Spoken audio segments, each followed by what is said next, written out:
ये आज का जो ट्राई क्लास लेक्चर है उसमें मैं चैप्टर ले रहा हूँ, chapter 1। The name of the chapter is relation and function. जो डिफरेंट चैप्टर से मैं आपको ट्रायल दे रहा हूँ, ठीक है। उसके बाद फिर हम अपना मेन सेशन स्टार्ट करते हैं। अब देखो, ये जो चैप्टर है आपका, ये भी कहीं ना कहीं क्लास 11 से कनेक्टेड है। आपने रिलेशन एंड फंक्शन जो है क्लास 11 में ही पढ़ा। जैसे कि अगर मैं रिलेशन की बात करता हूँ, जैसे कि रिलेशन में आपको क्वेश्चन से समझाता हूँ तो रिलेशन का मतलब क्या होता है। जैसे आपको एक क्वेश्चन दिया होगा, आपको एक सेट ए गिवन है। क्या गिवन है? सेट ए। सेट ए में जो आपके पास एलिमेंट्स है कौन कौन से है? 1 2 3 अप टू 13 14।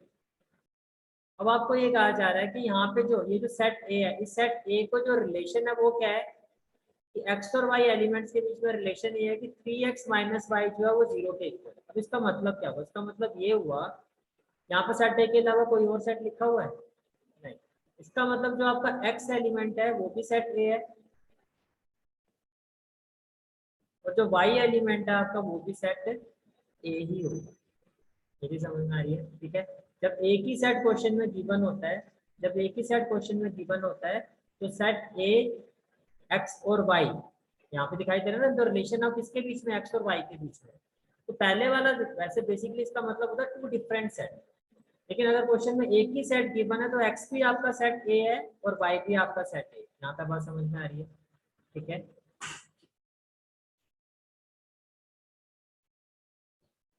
इतनी बात क्लियर होगी कि अगर दो वेरिएबल्स के बीच में रिलेशन एक सेट को लेके बात हो रही है तो जो एक्स वेरिएबल के एलिमेंट्स है वो भी कहाँ से आए हैं?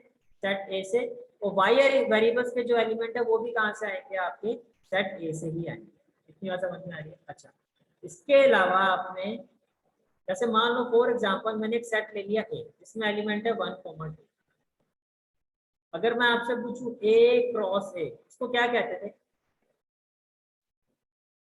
इस क्रॉस को क्या कहा जाता था? अगर दो सेट के बीच में ये जो क्रॉस आता है, इस प्रोडक्ट को क्या कहा जाता है? इस प्रोडक्ट को कहते हैं कार्टेशियन प्रोडक्ट। कुछ याद आ रहा है? दो सेट के बीच में जब हम क्रॉस करते हैं, या फिर सेट ए क्रॉस सेट ए, तो ये जो प्रोडक्ट होता है, काइंड ऑफ प्रोडक्ट ही कर रहे हैं ना, लेकिन इस प्रोडक्ट को कहा जाता है कार्टेशियन प्रोडक्ट। क्या कहा जाता है? Cartesian product. तो अगर मैं आप लोगों से ये पूछता हूँ कि अगर एक सेट ए है हैविंग एलिमेंट्स 1 2, तो ए क्रॉस ए की वैल्यू क्या होगी? तो मैं यही कह रहा हूँ ना आपसे कि 1 2 क्रॉस 1 2 क्या होगा? ये चीज समझ में आ रही है? ये चीज समझ में आ रही है? ठीक है। कैसे निकालते थे हम? 1 1 1 2 2 1 2 2। यहाँ तक कोई डाउट है तो बताओ। समझ में आ गया? ठीक है। अच्छा, ये हो गया आपका, इसको क्या कहा जाता है? Cartesian product. और इससे पहले जो मैंने फर्स्ट कंसेप्ट उठाया वो क्या उठाया था? रिलेशन। दोनों में डिफरेंस समझ में आ रहा है? रिलेशन जो होता है दो वेरिएबल्स के बीच में। अगर वो दो वेरिएबल्स के बीच में जो रिलेशन है वो अगर एक ही सेट पर गिवन है तो दोनों के जो एलिमेंट्स होंगे वो उसी सेम सेट पर होंगे। ये चीज क्लियर होगी? अभी हम क्वेश्चंस करेंगे, आपको और क्लियर हो जाएगा। ठीक है। अब ये दो जो कंसेप्ट मैं आपको बता रहा हूँ, रिलेशन और कार्टेशियन प्रोडक्ट, ये दोनों आपस में रिलेटेड होते हैं। कैसे रिलेटेड होते हैं? कि जो रिलेशन होता है, इधर जो नंबर ऑफ, इसको क्या कहते हैं? इनको हम कहते थे ऑर्डर्ड पेयर्स। ये तो याद होगा। ये जो आपका बनता है 1 1 1 2, इनको क्या कहा जाता है? Ordered pairs. क्या कहा जाता है? Ordered pairs. यहाँ कितने ऑर्डर्ड पेयर्स हैं? 4। 1 2 3 एंड 4। ये चीज क्लियर होगी? ठीक है। तो देखो होता क्या है, जब भी हम दो वेरिएबल्स के बीच में रिलेशन फाइंड करते हैं, और इसी तरह से जब हम दो सेट के बीच में कार्टेशियन प्रोडक्ट निकालते हैं, ठीक है। देखो दो वेरिएबल्स के बीच में जो रिलेशन फाइंड किया था, अभी हमने जो क्वेश्चन देखा था एक्स और वाई, कहना है सीधा वहां पर भी set A to set A की बात हो रही है। ये बात समझ में आ रही है? अगर मैंने कहा दो वेरिएबल्स के बीच में आप रिलेशन निकालते हो कॉमन सेट के बीच में से, तो जो रिलेशन है वो सेट ए का सेट ए से ही निकाला है ना आपने रिलेशन। तो कहने से relation of set A with set ए। ये हो गया दो सेट, कॉमन सेट के बीच में रिलेशन, और ये हो गया दो कॉमन सेट के बीच में कार्टेशियन प्रोडक्ट।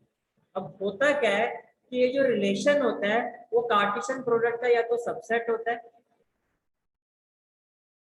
या जो रिलेशन होता है वो कार्टेशियन प्रोडक्ट के इक्वल, यानी कि जो नंबर ऑफ ऑर्डर पेयर्स है, जैसे कि फॉर एग्जांपल मैंने रिलेशन फाइंड किया ए और ए के बीच, क्या फाइंड किया, रिलेशन।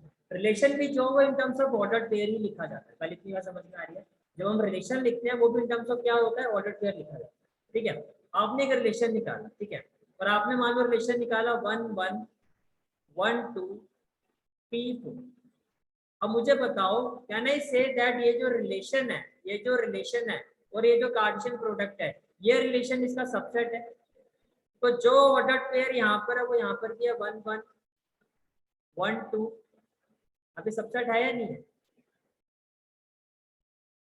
सबसेट की कंडीशन क्या होती थी कि जितने भी एलिमेंट्स इसमें हैं वो सारे के सारे इसमें होने चाहिए, तो नहीं, क्योंकि यहाँ पर क्या है 3 4। अगर मैं 3 4 को हटा दूं तो ये इसका सबसेट है। अगर आप सेम सेट के कार्टेशियन प्रोडक्ट निकालोगे और सेम सेट के किसी भी कंडीशन को लेकर रिलेशन निकालोगे, व्हाट यू विल सी कि ये जो रिलेशन होगा या तो इसका सबसेट होगा या एग्जैक्टली इसके इक्वल। जैसे यहाँ पर मैं कह सकता हूँ कि R is a subset of Cartesian product, yes और no. With this condition, can I say that R is the subset of this Cartesian product? Is it clear? ठीक है,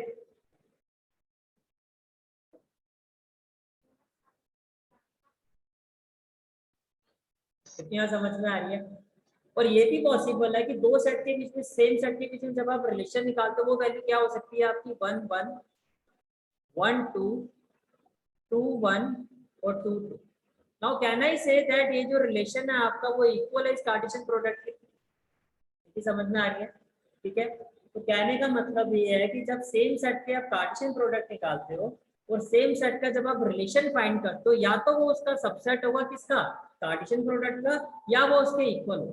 कितनी बात क्लियर होगी, क्लियर है यहाँ तक? ठीक है, अच्छा अब मुझे ये बात बताओ, जैसे कि मान लो एक सेट है, ठीक है, और इसमें एलिमेंट्स है 1 2। एक फॉर्मूला होता था आपका कि अगर मैं आपसे पूछूं कि इस सेट पे के सबसेट्स कितने होंगे, तो उसका वो एक फॉर्मूला होता था, याद है किसी को? 2 raised to power 2 raised to power n, where n is what, n is number of elements, where n is number of elements, number of elements। यहाँ पे कितने एलिमेंट्स हैं, 2। कहने से दैट अगर मेरे को ये फाइंड करना हो कि इस सेट के कितने सबसेट होंगे, तो that is 2 raised to power 2। कितना समझ में आ रही है? ठीक है, and it is equal to 4। Same concept होता है अगर आपको नंबर ऑफ रिलेशन फाइंड करना हो, नंबर ऑफ रिलेशन, उसका फॉर्मूला भी आपका ये सेम होता है 2 raised to power n। और वहां पर जो n होता है वो क्या होता है, नंबर ऑफ ऑर्डर पेयर्स। पहले बताओ इतनी बात समझ में आ रही है? ठीक है, 1 मार्क के लिए क्वेश्चन कभी आ सकता है, आपको ऑर्डर पेयर गिवन होंगे, आपने कोई रिलेशन बनाया, ठीक है, किसी भी चीज को लेके। देखो रिलेशन बहुत सारे बन सकते हैं, रिलेशन आप मल्टीप्लिकेशन से बना सकते हो, एडिशन से बना सकते हो, सब्ट्रैक्शन से बना सकते हो, डिविजिबिलिटी, कोई लिमिट ही नहीं है, लेकिन वो कितने बन सकते हैं वो आप ऐसे फाइंड कर सकते हैं। वो क्या क्या होंगे वो नहीं आपसे पूछा जाएगा, उसकी तो कोई वही नहीं है, पर कितने पॉसिबल है वो आपको बताया जा रहा है कि भैया अलग अलग रिलेशन से कितने इसमें ऑर्डर पेयर्स होगा, कितने रिलेशन हम बना सकते हैं, ये चीज समझ में आ गई। ठीक है, the only difference in number of subset में जो n होता है आपका वो क्या होता है, नंबर ऑफ एलिमेंट्स। ठीक है, और नंबर ऑफ रिलेशन में जो n होता है that is number of order pair. Is it clear? यहाँ तो सारी बात समझ में आ रही है। ठीक है, आगे देखो, तो नेक्स्ट पॉइंट इज, अब अगर मैं आपसे पूछूं कि वो सबसेट कौन कौन से होंगे, तो first of one of the subset will be 5, ये तो सबको पता है। किसी भी सेट में एक 5 उसका सबसेट होता ही है। जैसे कि मान लो एक बॉक्स में अगर मैंने 2 बॉल्स रखी हुई हैं, दोनों बॉल को मैं निकाल दूंगा तो बॉक्स एम्प्टी हो जाएगा। ठीक है, तो कोई भी सेट हो उसका एक सबसेट 5 होता ही होता है, जिसको हम क्या कहते हैं, एम्प्टी सेट। क्या कहते हैं, एम्प्टी सेट। और इसका सबसेट क्या होगा, 1। ये बेसिस का मतलब ही क्या है, अगर इससे कंपेयर करो तो ये इसका एक सबसेट। और सबसेट क्या होगा, 2। और सबसेट क्या होगा, 1 को। ठीक है, अब इस चीज को अगर मैं रिलेशन की टर्म्स में बात करूं, तो जैसे यहाँ पर एम्प्टी सेट होता है, वैसे ही 5 को हम रिलेशन में क्या कहते हैं, एम्प्टी रिलेशन। तो ये रिलेशन पॉसिबल ही नहीं। ठीक है, और जितने भी, जैसे कि मान लो आपने एक रिलेशन बनाया, उस रिलेशन में ऑर्डर पेयर्स क्या क्या आए हैं, 1 1 1 2 2 3 3 4। Is it clear? समझ में आ रही है? 1 1 1 2 2 3 2 4, ये कंप्लीट रिलेशन है। ये क्या है कि भैया जिस रिलेशन की हम बात कर रहे हैं उसमें सारे हमारे ऑर्डर पेयर्स हैं। तो ऐसा रिलेशन हुआ जिसमें जितने भी उस रिलेशन को लेके ऑर्डर पेयर्स होते हैं उसको हम कहते हैं यूनिवर्सल रिलेशन। क्या कहते हैं? Universal relation. जैसे कि सेट में कितने एलिमेंट्स हैं आपके? 2। आपने कहा कि ये एक सबसेट भी है इसका, इस सेट को हम क्या कहेंगे? Universal set. ये जितने भी एलिमेंट है सारे इसमें आ गए। अच्छा, अगर किसी भी रिलेशन में जितने ऑर्डर पेयर पॉसिबल है अगर वो सारे के सारे जब लिखे जाते हैं तो उसको कहा जाता है यूनिवर्सल रिलेशन। क्या कहा जाता है? Universal relation. यहाँ पे सारी बात समझ में आ रही है? ठीक है। अब आता है मेन कंसेप्ट। मेन कंसेप्ट ये आता है आपका, हमें एक्चुअली जो पढ़ना है वो पढ़ना है टाइप्स ऑफ रिलेशन। क्या पढ़ना है? Types of relation. First relation होता है उसको हम कहते हैं रिफ्लेक्सिव रिलेशन। क्या कहते हैं? Reflexive relation. सेकेंड रिलेशन जो होता है उसको हम कहते हैं सिमेट्रिक रिलेशन। क्या कहते हैं? Symmetric relation.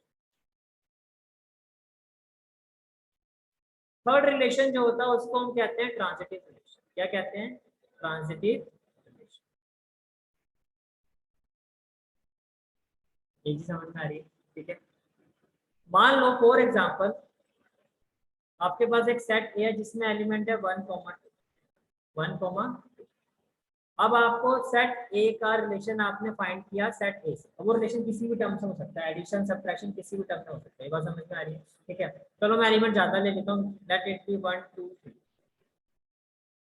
वो रिलेशन क्या, वो कुछ भी हो सकता है। ए सेट का मैंने ए सेट से रिलेशन फाइंड किया और जब वो मैंने रिलेशन फाइंड किया तो वो रिलेशन मेरा क्या है? 1 1 1 2 1 3 2 1 2 2 2 3 3 1 3 2 3 2। इतनी यहाँ समझ में आ रही है? क्लियर हो गया आंसर? ठीक है। अब ये रिलेशन रिफ्लेक्सिव है या नहीं है, उसकी कंडीशन क्या होती है? उसकी कंडीशन ये होती है कि जो भी इसमें एलिमेंट है, कितने एलिमेंट है यहाँ पर? 3। रिफ्लेक्शन का मतलब समझते हो? मैं अपना रिफ्लेक्शन में मैं अपने आप को देखूंगा, किसी और को देखूंगा? मैं अपने आप को देखूंगा। तो यानी कि जितने भी एलिमेंट्स हैं अगर इन सबका रिफ्लेक्शन यहाँ पर है तो ये जो रिलेशन है एक रिफ्लेक्सिव रिलेशन है। अभी कॉमन सी बात समझो कि रिफ्लेक्सिव का मतलब क्या है कि जो भी एलिमेंट है अगर उसकी इमेज आपको रिलेशन में मिल गई, यानी कि 1 की इमेज क्या होगी? 1, 2 की इमेज क्या होगी? 2, 3 की इमेज क्या होगी? 3। जितने हैं अगर एक भी एलिमेंट्स की इमेज नहीं है तो वो रिफ्लेक्सिव नहीं होगा। पूरी बात ध्यान से सुनना, फिर जब क्वेश्चन डिस्कस करो कंफ्यूजन नहीं होनी चाहिए। फिर से रिपीट करो, अगर यहाँ पर 3 एलिमेंट है, तीनों एलिमेंट्स की इमेज यहाँ पर होनी चाहिए। अब देखो ये रिफ्लेक्सिव है या नहीं है? 1 की इमेज है 1, जो इमेज होती है वो वाई वाला एलिमेंट होता है। पहले आपको पता है ना ऑर्डर पेयर में एक्स होता है वाई, तो वाई जो होता है वो इमेज। 1 की इमेज 1 मिल गया आपको। अब देखो क्या 2 की इमेज 2 है यहाँ पर? देखो है। क्या 3 की इमेज 3 दिखाई दे रही है? तो ये एक रिफ्लेक्सिव रिलेशन है। तो ये वाला जो रिलेशन है मैं कहूंगा ये रिफ्लेक्सिव है। यहाँ समझ में आ रही है? ठीक है।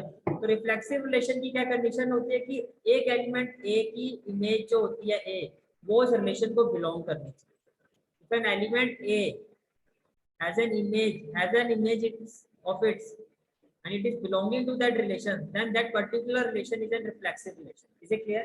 ठीक है कि जितने भी एलिमेंट्स हैं अगर उन सबकी इमेज वहां पर है तो वो एक रिफ्लेक्सिव रिलेशन। अब सिमेट्री का मतलब क्या होता है तो थोड़ा आइडिया, इसको छोड़ो मैथमेटिकली क्या होता है, सिमेट्री का क्या मतलब है? कैन आई से दैट, अगर मैं आपको कह रहा हूँ कि अगर ए बी एलिमेंट रिलेशन को बिलोंग कर रहा है तो अगर सिमेट्री का मतलब होगा फिर बी ए भी बिलोंग करना चाहिए। कुछ ऐसा ही होता है सिमेट्री, आपने पढ़ा होगा कि ऐसे और ऐसे दोनों साइड सेम होता है। समझ में आ रही है बात? ये सिमेट्री की कंडीशन होती है कि अगर कोई ए बी एलिमेंट उस रिलेशन में है तो बी ए भी होना चाहिए, अगर बी ए नहीं है तो वो सिमेट्रिक रिलेशन नहीं है। ये चीज क्लियर होगी? अब देखो जैसे कि यहाँ पे 1 2 है तो क्या 2 1 है? यहाँ पर 1 3 है तो क्या 3 1 है? यहाँ पर 2 3 है तो 3 2 है। और देखो ये जो रिफ्लेक्सिव होगा सिमेट्रिक होगा ही होगा। अंडरस्टूड है? 1 1 1 1 एक ही चीज है, ठीक है। तो रिफ्लेक्सिव है तो वो तो जो रिफ्लेक्सिव वाले वो तो सारे सिमेट्रिक है, उनको तो चेक ही नहीं करना, बाकी एलिमेंट को चेक करो। तो जो मेरा यहाँ पर ए बी है तो उसके साथ मेरे को बी ए मिल रहा है ना सभी केसेस में, कोई केस मेरा रह तो नहीं गया। कैन आई से दैट ये जो रिलेशन है वो सिमेट्रिक भी है? यस और नो? ये चीज समझ में आ रही है? ठीक है। अच्छा अब बात करते हैं ट्रांजिटिव। ट्रांजिटिव की कंडीशन क्या होती है, इसको थोड़ा सा ध्यान से सुनो। ट्रांजिटिव की जो कंडीशन होती है, पहले गिवन कंडीशन क्या है, ट्रांजिटिव चेक करने की गिवन कंडीशन क्या है, कि आपको पहले रिलेशन में आपके पास A B belong to R और B C belong to R, ये तो होना चाहिए। के बाद इसको चेक किया, जैसे कि फॉर एग्जांपल आपके पास एक रिलेशन है जिसमें 1 3 है और 3 5, कैन आई से दैट इस रिलेशन में ये ए बी है और ये बी सी है, 1 3 और आगे मतलब 3 से स्टार्ट हो रहा है, ये चीज समझ में आ रही है? ये इसकी गिवन कंडीशन है। अगर ए बी बिलोंग कर रहा है बी सी बिलोंग कर रहा है तब फिर ट्रांजिटिव को चेक किया जाए। कैसे चेक करोगे कि अगर ए बी बिलोंग कर रहा है और बी सी बिलोंग कर रहा है तो ए सी भी बिलोंग करना चाहिए, यानी कि 1 5 भी होना चाहिए। बात समझ में आ रही है? ठीक है। जो डाउट होता है वो ट्रांजिटिव में होता है। मैं फिर से एक एग्जांपल ले लेता हूं, देखो। हाँ जी, चलो इसमें पहले चेक करते हैं। ये हो गया मेरा ए बी, मानते हो?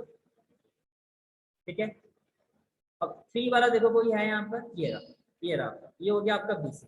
तो ट्रांजिटिव की जो कंडीशन है मैं चेक करूंगा तो ए सी होना चाहिए। ए सी का मतलब क्या होना चाहिए? 1 1, तो 1 1 है तो ये ट्रांजिटिव है। अब ऐसा कोई भी केस है वो पूरा ऑक्यूपाई होना चाहिए। समझ में आ रही है? ठीक है। मैं फिर से रिपीट कर रहा हूँ, जैसे कि मान लो अगर 1 6 आपका बिलोंग कर रहा है और 6 5 बिलोंग कर रहा है तो ये ट्रांजिटिव कब होगा? जब 1 5 बिलोंग करे। ये चीज समझ में आ रही है? मैं क्लियर हो गया?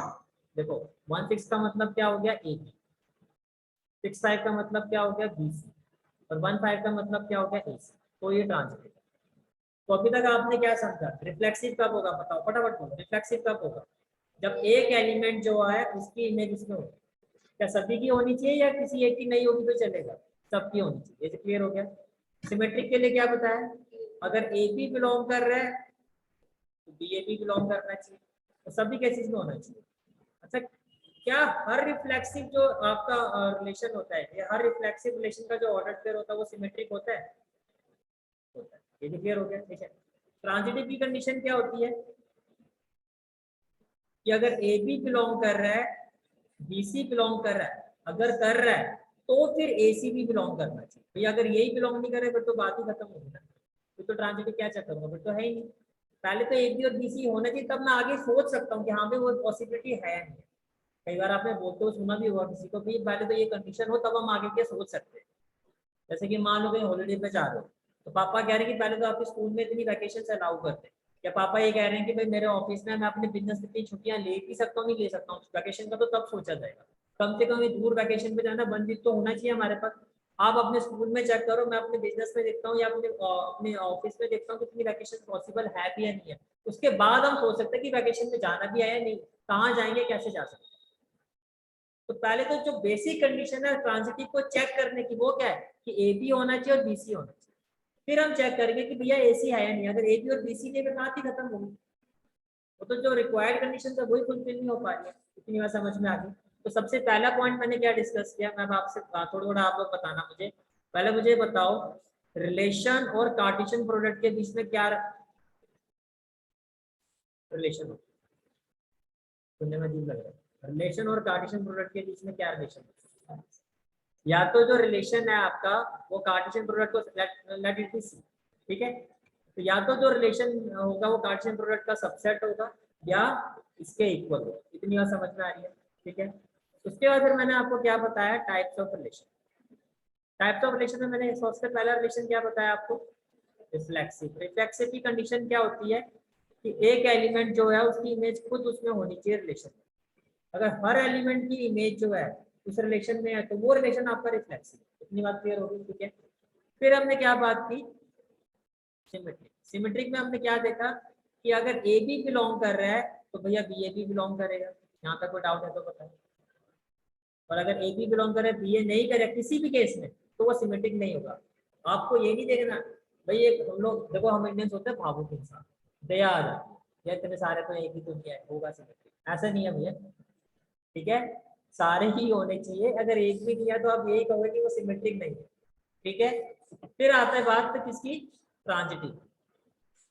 इसमें क्या कहा आपको कि पहले तो कंडीशंस, ये जो रिलेशन है वो कंडीशन पर है।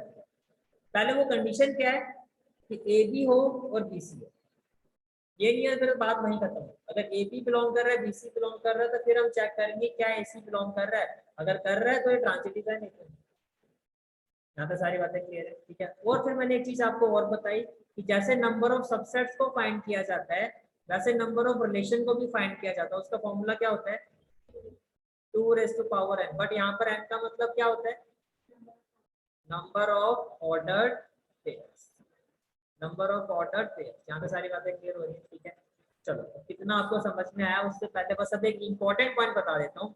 नेक्स्ट कंसेप्ट आता है आपका इक्विवेलेंस रिलेशन। नेक्स्ट कंसेप्ट आता है आपका इक्विवेलेंस रिलेशन। अब इक्विवेलेंस रिलेशन क्या होता है, जो रिलेशन आपका एनी रिलेशन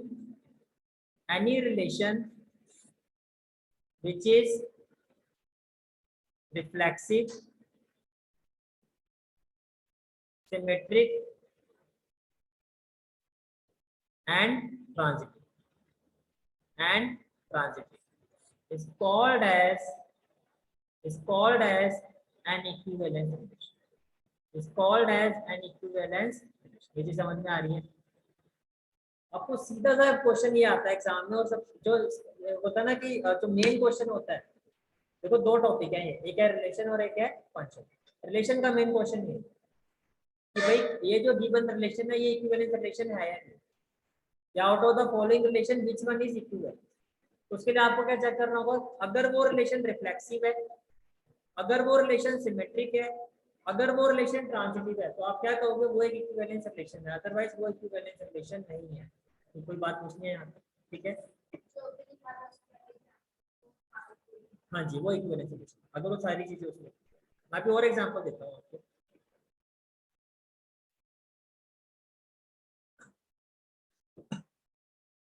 जैसे कि देखो आप, ये एक मैंने यहाँ पर रिलेशन लिखा, ठीक है,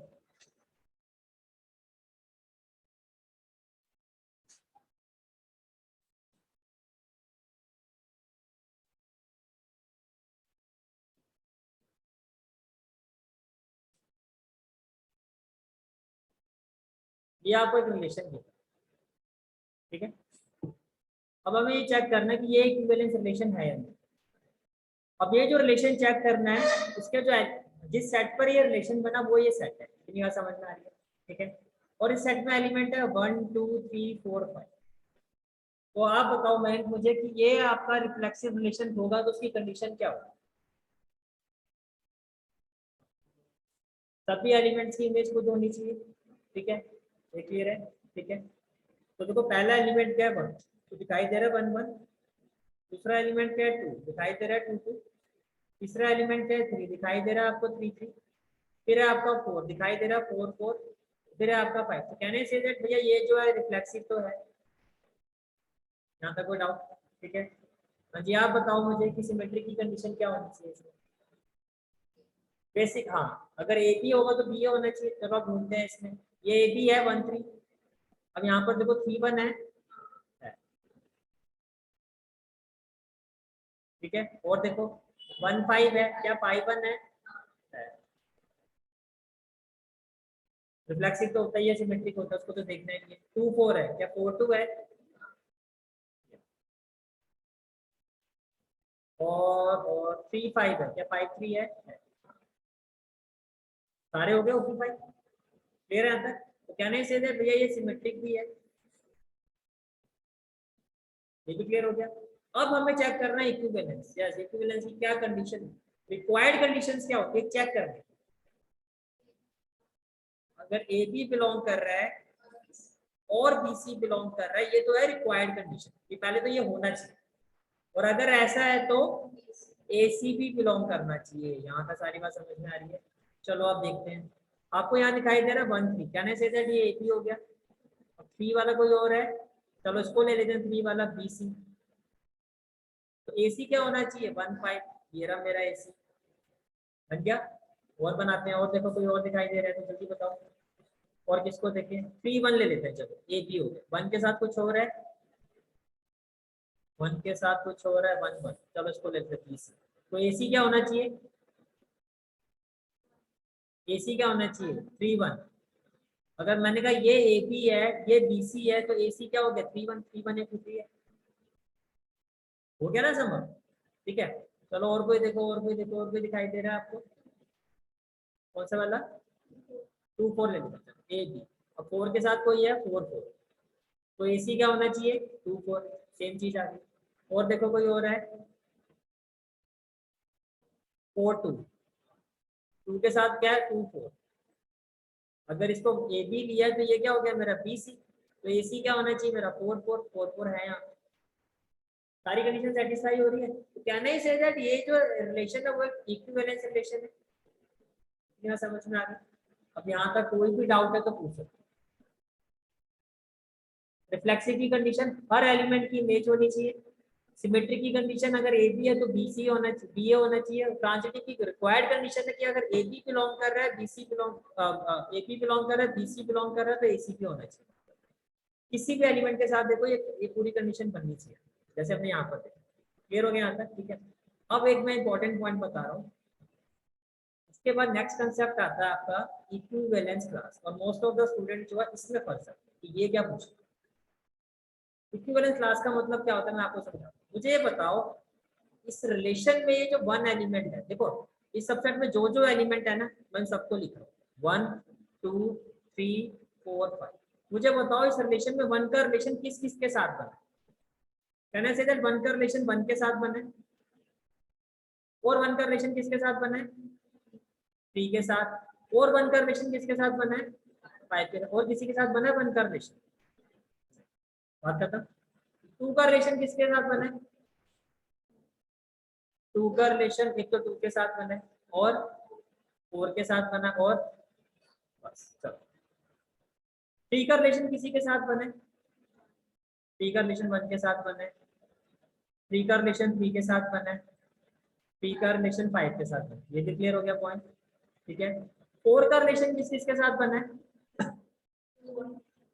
4 का रिलेशन 4 4 4 4 4, 4 का रिलेशन 2 के साथ, 4 का रिलेशन 4 के साथ, क्लियर है।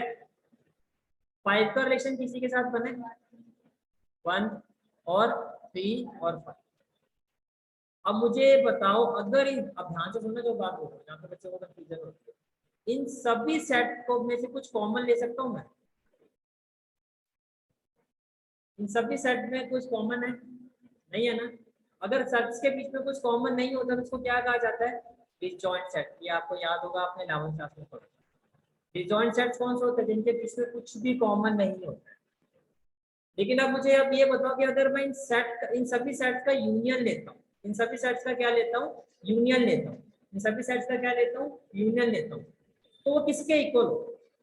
यूनियन समझते हो ना, सेट ए के, ये चीज समझ में आ रही है। देखो यूनियन का मतलब क्या होता है, जैसे आपने यहाँ से लिया 1, यूनियन में क्या होता है एक को एक जो रिपीटेड होता है उसको एक ही बार लिखा जाता है। 1 लिखा आपने, जो भी चीजें यहाँ पर एक एक बार लिखो। 2 है इन सभी के बीच में, और इन सभी सेट में मुझे क्या दिखाई दे रहा है 3, और क्या दिखाई दे रहा है 4, और क्या दिखाई दे रहा है 5। यहाँ पे कोई डाउट है तो इसको बोलते, ये जो क्लासेस है ना इनको बोलते हैं इक्विवेलेंस। और जितनी भी इक्विवेलेंस क्लास होती है किसकी, इक्विवेलेंस क्यों कह रहा हूँ क्योंकि एक रिलेशन जो होता है वो इक्विवेलेंस रिलेशन है। जो इक्विवेलेंस रिलेशन होता है उसकी जो इक्विवेलेंस क्लासेस होती हैं वो डिसजॉइंट सेट्स होते हैं। इतनी बात समझ में आ रही है। और उन सभी डिसजॉइंट सेट्स का जो यूनियन होता है वो सेट ए के इक्वल ही होता है। ये एक प्रॉपर्टी होती है कि इक्विवेलेंस रिलेशन में जो इक्विवेलेंस क्लासेस होती हैं उसमें जितनी भी इक्विवेलेंस क्लासेस होती हैं वो सारे के सारे क्या होते हैं डिसजॉइंट सेट्स होते हैं। सारे के सारे क्या होते हैं डिसजॉइंट सेट्स होते हैं। और उन सबका जो यूनियन होता है वो सेट ए के इक्वल होता है। वो कब पॉसिबल है जब ये एक इक्विवेलेंस रिलेशन। यहाँ तो सारी चीज क्लियर हो गई, ठीक है। व्हाट आई मीन,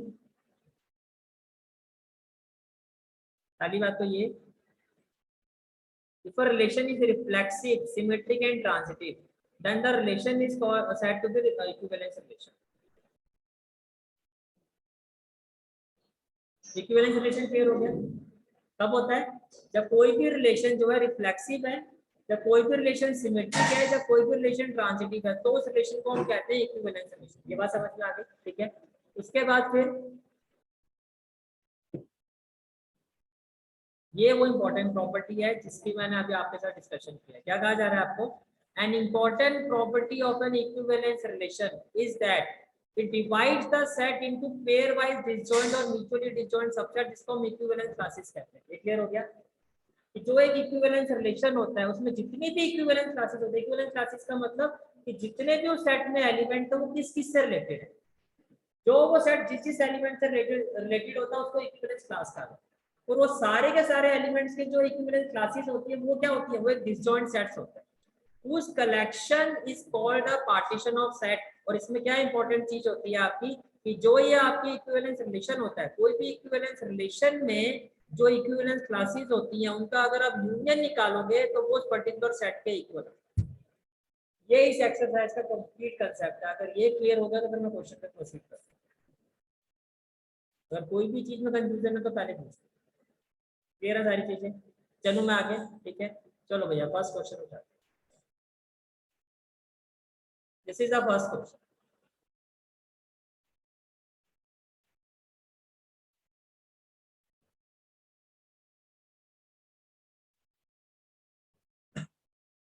एक सेट ए, सेट ए में एलिमेंट्स क्या है? 1 2 3 13 अप टू 40।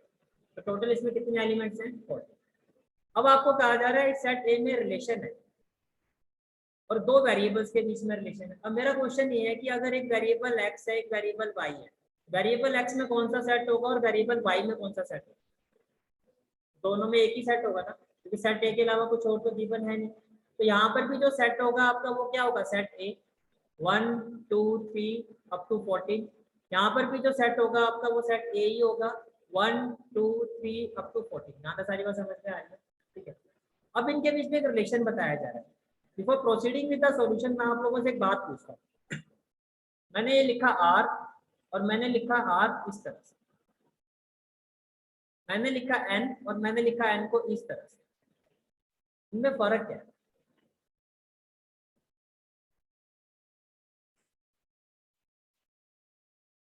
तो 11th क्लास में आपने चैप्टर पढ़ा होगा सेट।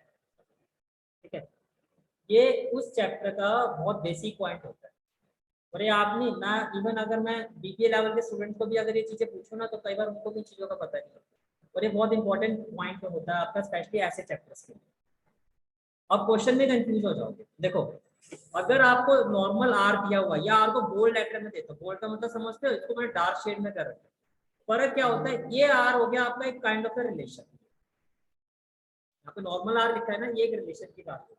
लेकिन अगर आर को ऐसे लिखा हुआ है या ऐसे डबल लाइनिंग्स में लिखा हुआ, तो इसका मतलब होता है यहाँ पर हम बात कर रहे हैं रैशनल नंबर। क्वेश्चन में इस तरह से बोल्ड लेटर में आर आ जाएगा या ऐसे आ जाएगा, हमें लगता है कि वो रिलेशन है। वो रिलेशन नहीं है, वहां पर वो सार का मतलब क्या है? रैशनल है। समझ में आ रहा है यहाँ पर? ठीक है। नॉर्मल एन आपका एक सेट भी हो सकता है, जैसे यहाँ पर सेट ए लिखा है वहां पर सेट एन लिख सकते हो। लेकिन अगर एन को ऐसे बोल्ड लेटर ऐसे लिखा हुआ है या फिर ऐसे बोल्ड में लिखा हुआ है, तो वहां पर एन का मतलब क्या होता है? Natural number. क्या होता है? नेचुरल। नॉर्मली मैं जेड लिखता हूँ, वो किसी भी सेट को रिप्रेजेंट कर सकता है। लेकिन अगर जेड को मैं बोल्ड लेटर में लिखता हूँ ऐसे, या उसको डबल लाइनिंग में लिखता हूँ, तो इसका मतलब क्या है? ये एक इंटीजर है। अब बात क्वेश्चन की नहीं है, जब आप अपना आंसर देते हो तो वहां पर भी आपको इस चीज का ध्यान रखना होगा कि अगर आप वहां पर आर आर से आपका मतलब अगर एक रैशनल नंबर से, तो आपको उसको इस तरह से बोल्ड लेटर में शो करना होगा। अगर आप नॉर्मली आर लिखे आते, आपने कभी देखा है स्टूडेंट के 98 आते हैं, 97 आते हैं, 96 आते हैं, मोस्ट ऑफ द टाइम उनको लगता है कि हमारा 100 आउट ऑफ 100 का पेपर होता है। वो जो 2 3 और 4 नंबर का जो डिफरेंस आता है ना, वहाँ पे कुछ इस तरह के आ जाता है। तो बहुत ही ज्यादा बेसिक मिस्टेक्स होती है, जो उनको खुद भी नहीं पता होता कि हमने कुछ ऐसे किया, ये हमारी कोई गलती है। जब सीबीएसई में देखो, पहली चीज तो बताया था, एग्जामिनर आपने भी अपने अभी तक आप 12th स्टैंडर्ड में आ चुके हो, आपने डिफरेंट डिफरेंट टीचर्स देखे होंगे। बहुत सारे टीचर्स ऐसे भी आप मानते हो ना होते हैं जो कि ऐसे छोटी छोटी चीजों पे ध्यान नहीं देते और आपको मार्क्स देते हैं। देखा होगा आपने, बहुत सारे टीचर्स ऐसे होते हैं जो होते हैं ना बाल की खाल से बाल उखाड़ना, बाल की खाल उखाड़ना, वो वाला काम करते हैं। यू नेवर नो, आपको इन चीजों के लिए प्रिपेयर है। अगर आप बहुत हाई टारगेट सेट करके चल रहे हो तो आपको ऐसे लेवल पर अपनी तैयारी रखनी है कि आपको इन चीजों का पता होना चाहिए। आपने लिखा, आप कह रहे हो कि यहाँ पे जो आ रहा है मेरा वो रैशनल नंबर है, और आपने ऐसे लिखा, वो यही सर्कल लगा, तो ये रैशनल नंबर कैसे हो सकता है? अगर ये रैशनल नंबर है तो ये ऐसे होना चाहिए या ये ऐसे होना चाहिए। आपने कहा यहाँ पर जो एन है मेरा वो बिलोंग कर रहा है नेचुरल नंबर को, वो यही सर्कल लगा दे भैया, ये एन है नहीं, ये नेचुरल नंबर का सिंबल है नहीं। अगर ये नेचुरल नंबर है तो ये कुछ इस तरह से होना चाहिए, या फिर आप इसको डबल लाइन यानी कि बोल्ड शेड में होना चाहिए। नॉर्मल अल्फाबेट कभी भी नेचुरल नंबर नहीं होगा, नॉर्मल अल्फाबेट कभी भी आपका रैशनल नंबर नहीं होगा, नॉर्मल अल्फाबेट कभी भी इंटीजर का सिंबल नहीं होगा। इतनी बात समझ में आ गई? चलो मैं आगे, अब मुझे बताओ ये कहने से दैट अब ये एक रिलेशन है, ठीक है। चलो अब रिलेशन क्या है, पहले ये देखो, रिलेशन ये है कि 3x minus Y, 3x minus Y जो है वो 0 के इक्वल। अब मुझे एक बात बताओ, अब मैं रिलेशन बना रहा हूं, ठीक है। फर्स्ट एलिमेंट अगर मैं 1 लेता हूँ, x की जगह 1 रखता हूँ, तो 3 इंटू 1 3, तो y की वैल्यू क्या होनी चाहिए जो ये 0 हो जाए? 3, y की जगह 3 होना चाहिए। भैया आपने कहा 3 इंटू 1 3, मुझे माइनस y की जगह क्या आएगा कि 0 आ जाए, दैट इज 3। तो कहने से this is my first order theorem. अब फटाफट बता दो, x की जगह आप 2 रखो तो ये क्या हो जाएगा 6। अब 6 की y की जगह क्या रखूं, 0 आ जाए 6। अब आपने x की जगह 3 ले लिया तो 3 3 क्या हो गया 9, x की जगह 2 है, यस x की जगह क्या आएगा आपका, x की जगह क्या आएगा आपका, x की जगह आपने 2 लिया, ये क्लियर हो रहा है, ठीक है।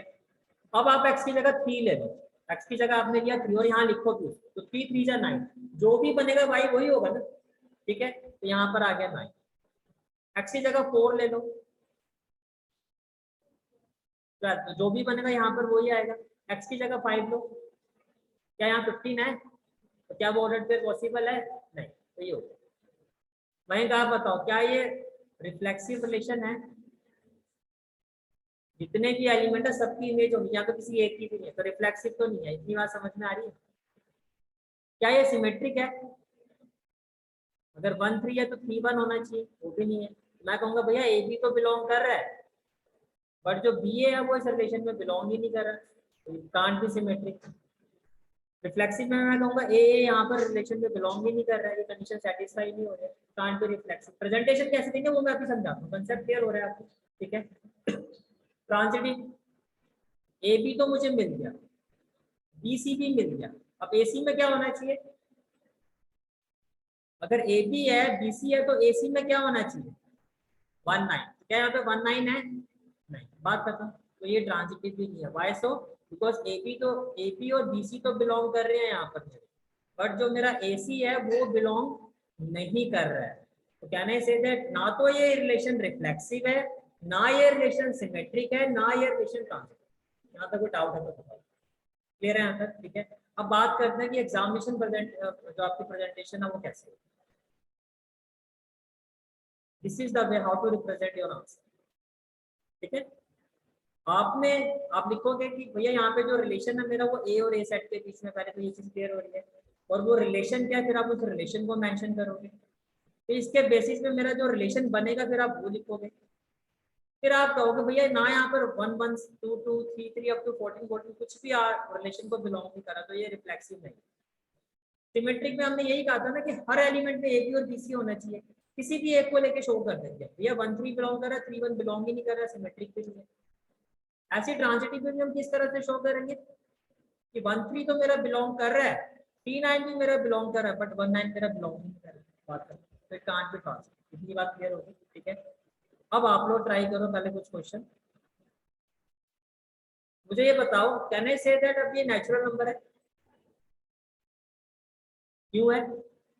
बोल्ड लेटर समझ रहा है? अगर ये नॉर्मल एन होता तो आप कहते कि ये एक सेट है या कोई भी number alphabet.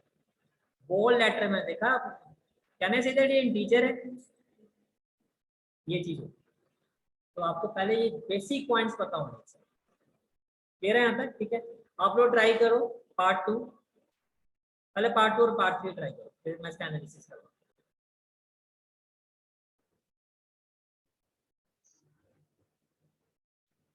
Now part 2, relation R in the set N, bold letter में एन है, कहना चाहिए it is a natural number, ठीक है, नेचुरल नंबर। तो यहाँ पर देखो मेंशन किया गया कि यहाँ पे जो सेट एन है, यानी कि जो भी सेट है उसमें जो एलिमेंट्स है वो एक नेचुरल नंबर है, डिफाइंड एज। अब आपको कहा जा रहा है कि रिलेशन क्या है दो वेरिएबल्स के बीच में, y equal to x plus y. Can I say that यहाँ पर जो x और y है, x भी नेचुरल नंबर का सेट होगा और y भी नेचुरल नंबर का सेट होगा, क्योंकि यहाँ पर सेट तो बेसिकली नेचुरल नंबर है। अब यहाँ पर जब मैंने इस चीज को लिखा है तो मुझे इसको बोल्ड करना होगा, यानी कि जो x वेरिएबल के एलिमेंट है वो भी नेचुरल नंबर है और जो y वेरिएबल के एलिमेंट है वो भी नेचुरल नंबर है, ये चीज क्लियर है। बट यहाँ पर आपको ये कहा जा रहा है कि y जो है आपका वो x प्लस वाई के इक्वल है, और x जो है आपका x जो आपका ये जो x वेरिएबल है इसमें जो सेट है उसमें जो एलिमेंट्स हैं वो उनकी वैल्यू 4 से कम है, 4 से छोटे natural number 1 2 3, y equal to क्या है आपका x प्लस वाई, तो 1 रखोगे तो क्या हो जाएगा 6, 2 रखोगे तो क्या हो जाएगा 3 रखोगे तो 8, तो आपका ऑर्डर पेयर हो गया 1 6 2 7 3 8। तो भैया ना तो ये रिफ्लेक्सिव है, ना ये सिमेट्रिक है, ना ये ट्रांजिटिव है, बात ही खत्म। चलो मैं नेक्स्ट क्वेश्चन पर की प्रेजेंटेशन देखनी है, समझना है, ठीक है, अभी तो आप कंसेप्ट ही समझ रहे, चलो आगे चलते। Next question is relation R in the set A equal to 1 2 3 4 5 6।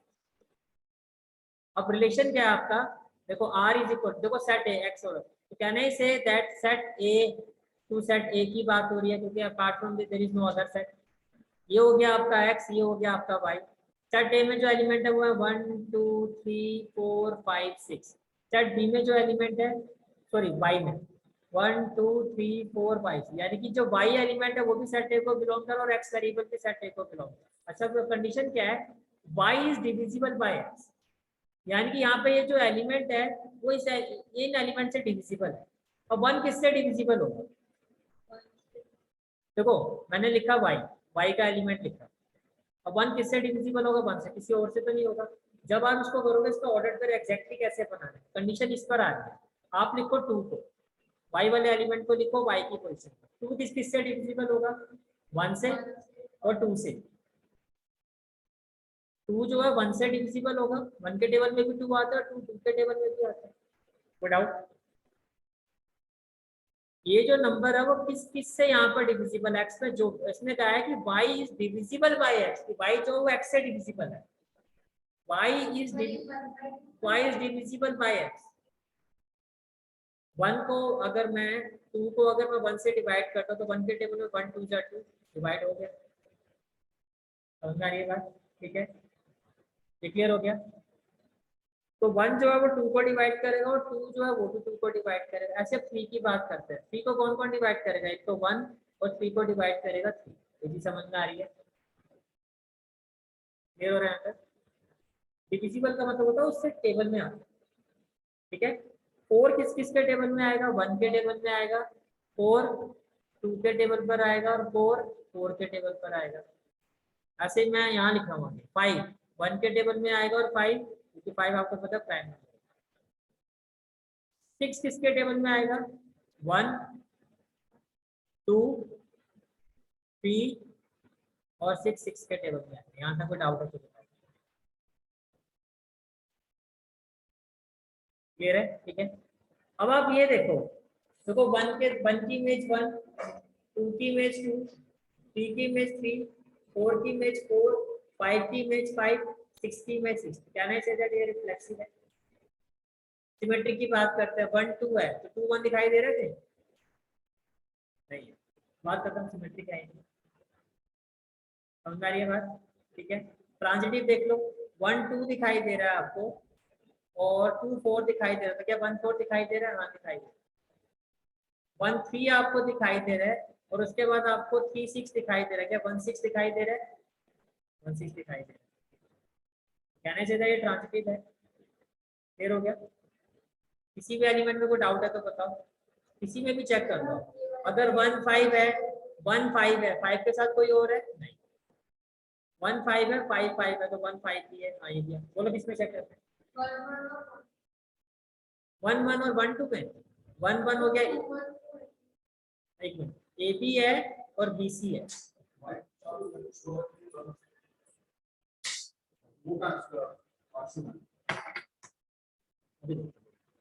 ये आपका ए बी हो गया, ये बी सी हो गया, तो ए सी क्या होगा आपका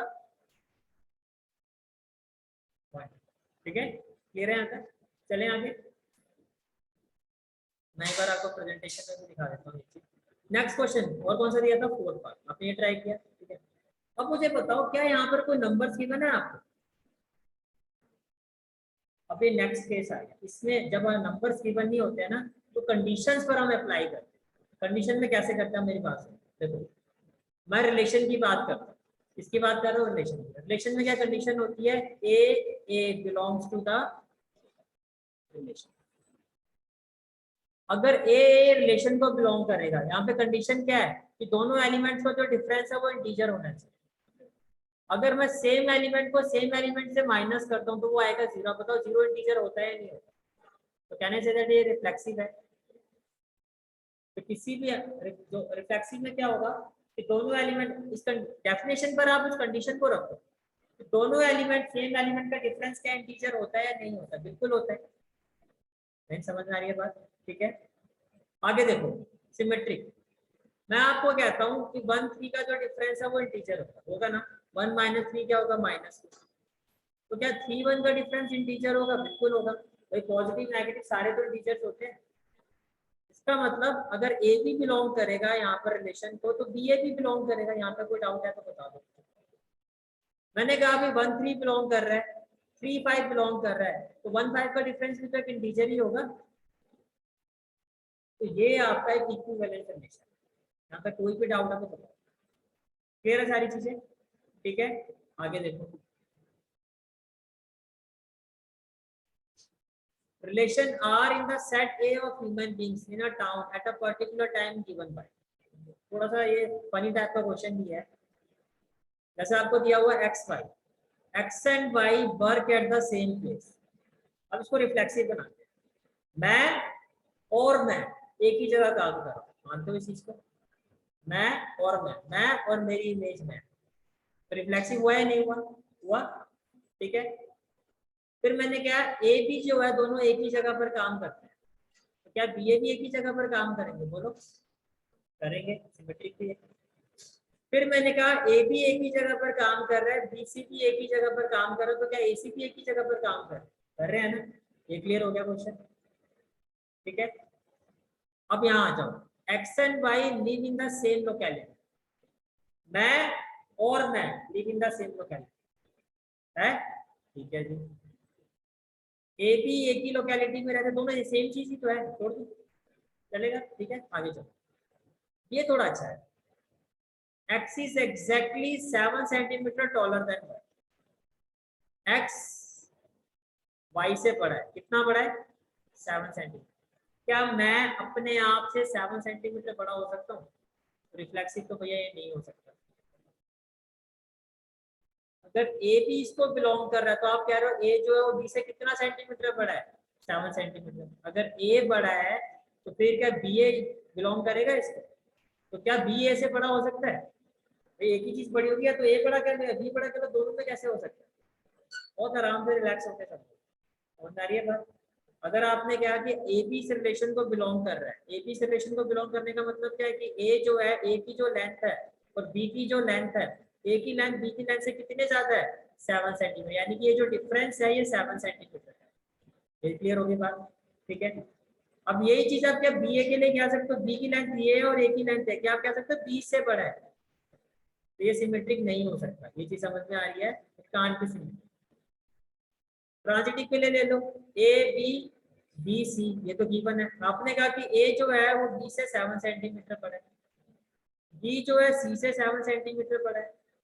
मैथमेटिकली सारा सोच के बताओ, ए और सी के बीच में फिर कितना डिफरेंस होना चाहिए? 40। तो ये ट्रांजिटिव भी नहीं हो सकता। अब ये देखो, x is a wife of y। अब मैं नहीं बोलूंगा, ए देखो, क्या ए की वाइफ हो सकती है? नहीं हो सकता ना। अच्छा, अब ए बी लो और बी ए लो। अगर आप कह रहे हो ए जो है वो बी की वाइफ है, ए जो है वो बी की वाइफ है, ए वाइफ है, तो बी क्या हो गया? हस्बैंड। अब बीए में आप क्या कह रहे हो, बी ए की वाइफ है, बी ए कौन सी कहानी आ गई, कैसे पॉसिबल नहीं है ना पॉसिबल। चलो आगे चलते हैं। ए बी, बी सी और ए सी। ए बी की वाइफ है मानते हो, बी सी की वाइफ है, पहले तो कंडीशन ही सेटिस्फाई नहीं होती, रिक्वायर्ड कंडीशन भी बात खत्म हो। और मान क्वेश्चन आ गया, x is the father of y, x is the father of y, ठीक है जी। अब ए जो है, एक इंसान खुद का बाप हो सकता है, खुद का फादर हो सकता है, practically is it possible. X is the father of y, ठीक है जी। अब मैं कहूँ कि मैं अपना ही फादर हूँ, सोच के देखो, नहीं है ना कोई सेंस, तो नहीं। सिमेट्रिक हो सकता है, अगर आप एक्स वाई के बीच में रिलेशन कह रहे हो कि एक्स जो है, x is the father of y, तो वाई कैसे फिर एक्स का फादर हो सकता है भाई। पापा यही कहते हैं ना, बेटा तू मेरा बेटा और मैं तेरा बाप, ज्यादा होशियारी मत दिखा, तू मेरा बाप बनने की कोशिश मत कर। नॉर्मल लैंग्वेज में गुस्से में ऐसी बात हो जाती है। कैसे जब आप कहते हो कुछ चुना लगाते हो, पापा पापा मैं वहां चली गई थी, मेरी बात सुन। एग्जैक्टली जो इंप्रेशन हमने देखे, होपफुली आप लोगों ने भी देखे होंगे, मेरी बात सुन, मैं तेरा फादर हूँ। थोड़ा ज्यादा गुस्से में होते तो कैसे बोला जाता है, मैं तेरा बाप हूँ, तू नहीं है मेरा बाप, तू मेरा बेटा है, तो बेटा ही बन के। अब यहाँ पर वो बात रखते हो, भैया एक्स वाई का फादर है तो वाई कैसे हो सकता है, ठीक है। चलो क्लियर हो गया यहाँ पर, ठीक है। चलो एक क्वेश्चन और ट्राई करो, ये वाला ट्राई करो जल्दी।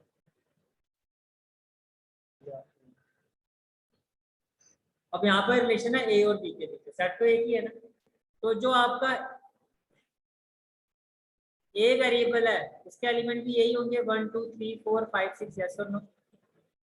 जो आपका बी वेरिएबल में इसलिए कह रहा हूँ, और अलग वैल्यू, इसके भी जो एलिमेंट होंगे 1 2 3 4 5 6। अब आपको क्या कहा जा रहा है, ये जो बी वेरिएबल है it is equal to A plus 1, तो कहने से 1 बिलोंग करेगा 2 को, 2 बिलोंग करेगा 3 को, 3 बिलोंग करेगा 4, बिलोंग करेगा 5, बिलोंग करेगा 6 को। यहाँ तक डाउट है तो भैया, तो जो आपका रिलेशन है वो क्या है, 1 2 2 3 3 4 4 5 5 6, और इन सब के बीच में आ जाएगा, इसे क्लियर, ठीक है।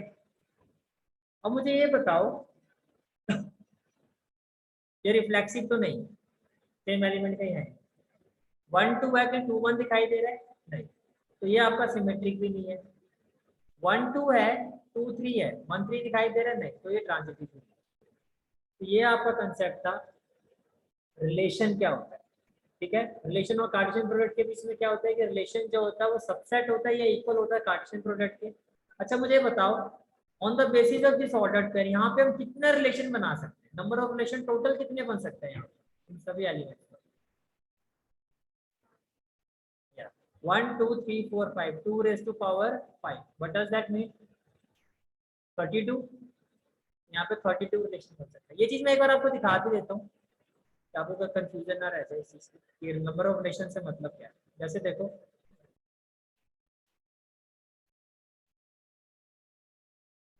ये आपका कार्टेशियन प्रोडक्ट आपने किया, 1 1 1 2 2 1 2, टोटल नंबर ऑफ सबसेट्स कितने हैं आपके, 16, यही कहा आपने। तो जब वो सबसेट लिखोगे कुछ इस तरह से लिखोगे ना, ये वो 16 सबसेट है, ठीक है। जो 5 वाला होता है इन टर्म्स ऑफ रिलेशन, इसको क्या कहा जाता है, एम्प्टी। और एक ऐसा सेट, सबसेट, एक ऐसा सेट जिसमें सारे के सारे आपके जो ऑर्डर्ड पेयर है वो तो आपके पूरे पेयर अप होता है, उसको कहते हैं यूनिवर्सल रिलेशन। यूनिवर्सल रिलेशन का मतलब क्या होता है, अगर मैं इसी की लैंग्वेज में बात करूं, देखो फर्स्ट वाले क्या होते हैं, फर्स्ट सेट के एलिमेंट होते हैं, सेकंड वाले क्या होते हैं, सेकंड सेट के एलिमेंट होते हैं। तो यहाँ भी 1 2 1। अगर मैं इस रिलेशन को देखूं तो कहने से दैट 1 का रिलेशन 1 के साथ है और 1 का रिलेशन 2 के साथ भी है। अगर मैं इस रिलेशन को देखूं, कहने से दैट 2 का रिलेशन 1 के साथ है और 2 का रिलेशन 2 के साथ भी है। ये यूनिवर्सल रिलेशन होता है एरो डायग्राम से, कि दोनों ही सेट में, हर दोनों ही सेट में अगर आप देखो तो फर्स्ट सेट का जो भी एलिमेंट होगा उसके सेकंड सेट के हर एलिमेंट के साथ रिलेशन, 1 है सबके साथ रिलेशन है, 2 है सबके साथ है, ये यूनिवर्सल रिलेशन। अगर इसी चीज को एरो डायग्राम में अगर आप एम्प्टी रिलेशन की बात करते हो, तो फर्स्ट सेट के किसी भी एलिमेंट का सेकंड सेट के किसी भी एलिमेंट से कोई रिलेशन होगा ही नहीं। अगर एम्प्टी रिलेशन, भाई एम्प्टी रिलेशन का मतलब रिलेशन ही नहीं, कनेक्टिविटी नहीं होगी कोई। Is it clear? समझ में आ गया? कितनी तरह के रिलेशन होते हैं?